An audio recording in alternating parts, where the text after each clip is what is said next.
Nag-celebrate nga pala kami ng 1.3M ni Quiz Charlie Boy. Bali napili nga pala namin mag-celebrate dito sa Puerto San Andres mga mare. Grabe, napakaganda dito. Bukod nga sa magandang pool nila at dito sa may tabing ilog, makikita nyo rin ang matataas na bundok na nakapaligid kung saan kayo nakapwesto. Makikita nyo nga dito sa drone shot namin na talaga namang sobrang peaceful dito dahil sa ganda ng mga tanawin. Mapapakanta ka na lang talaga ng mga pinaghirapan na alam kung may kapalit. Pagtapos ng mission ko, hindi na ako babalik. Perfect dito mag-nature trip mga mare dahil puro berde ang makikita mo. Kaya naman kung naghahanap ka ng campsite mga mare, dito na kayo sa Puerto San Andres. Bali dito nga pala kami nag-book sa may camp 2 nila dito sa may cabin house kung saan merong isang malaking swimming pool, tapos dito naman sa may tabing ilog nila ay meron dalawang tent. Bali yung tubig sa swimming pool nila mga mare ay running water dahil yung tubig dito ay galing sa bukal. Hindi nga kayo maboboring dito dahil meron silang billiard. Dito nga pala sa ground floor ng cabin house nila mga mare ay may isang room na may dalawang bed, tapos may aircon na rin, tapos may electric pa na rin. May CR na rin sila dito na may shower, tapos napakalinis pa. Dito naman tayo sa taas ng cabin house mga mare na kung saan pwede kayo matulog ng buong pamilya or tropa. Malawak tong taas nila kaya makakatulog kayo dito ng mahimbing. Dito naman sa labas ng cabin house nila ay may isang kubo, tapos may double deck na rin dito at may electric fan. Sa kusina naman nila mga mare ay kompleto na sa kagamitan sa panluto. May plato, may baso at may mga kawali na rin dito. Bali ang lulutuin nga pala namin dito ay ang Bounty Fresh. Ito nga pala ang madalas naming baunin dahil madali lang itong lutuin. Pagpatak nga ng dilim mga mare ay nakaluto na kami. Bala ang niluto namin dito ay chicken curry at inihaw na manok. So paano mga mare, wala nang papalampasin ng oras si Charlotta, kakain na muna tayo ha. Dito nga pala sa part na to mga mare ay nagsisiksikan na kami sa kusina dahil nag-uumpisa na silang magsandok lahat. Ewan ko ba pagdating sa pagkain nag-uunahan.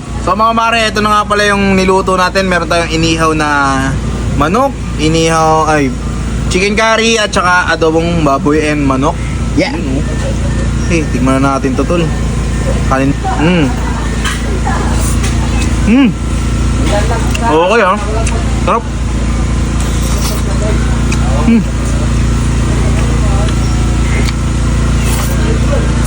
Pop. Ayun oh. Inihaw na manok with flavor ng Bounty Fresh. Yes. Sarap. Leg.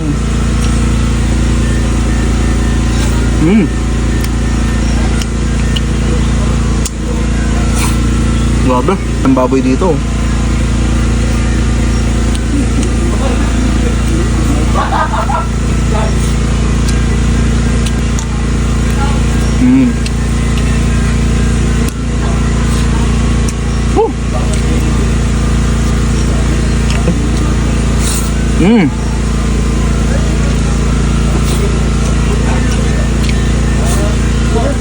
Kinaumagahan nga mga mare ay nag-decorate nga pala kami ng 1.3M ni Quiz Charlie Boy. Bali tinodo na namin ang ulam namin dito dahil hanggang alas 12 lang kami dito eh. Sa time na to mga mare, hindi na ako nag-video ng kumakain ako dahil gusto namin i-enjoy lahat to. Kaya naman tignan nyo mga mare, yung nabuo namin 1.3M. Talaga naman congratulations Quiz Charlie Boy. So paano mga mare, kung gusto nyo rin mag-book dito ay nasa comment section lang ang kanilang page.